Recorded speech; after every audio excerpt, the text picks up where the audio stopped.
Lancée en 2016, la 7ème génération de série 5 a attendu le début 2017 pour voir arriver dans sa gamme la version hybride rechargeable baptisée 530e.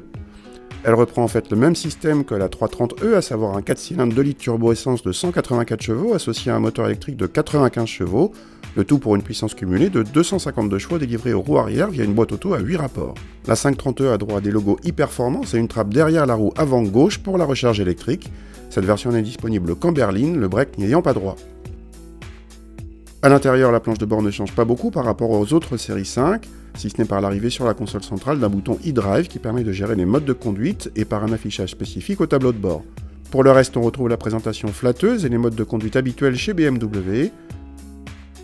À l'arrière, l'habitabilité est généreuse pour deux adultes même grands, mais le passager central est quasiment puni. Le coffre perd 120 décimètres cubes par rapport à celui de la berline à cause des batteries et devient l'un des plus petits de la catégorie.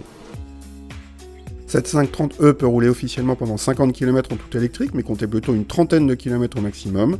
La vitesse maximale en 100% électrique est de 140 km/h. En mode hybride, les performances sont correctes sans plus et on ne sent pas vraiment l'effet boost de l'électricité quand elle vient aider le 4 cylindres. Le point fort vient plutôt de la discrétion du passage d'un mode à l'autre en conduite normale. Le moteur thermique très discret ne se fait entendre que lorsqu'on appuie franchement sur l'accélérateur.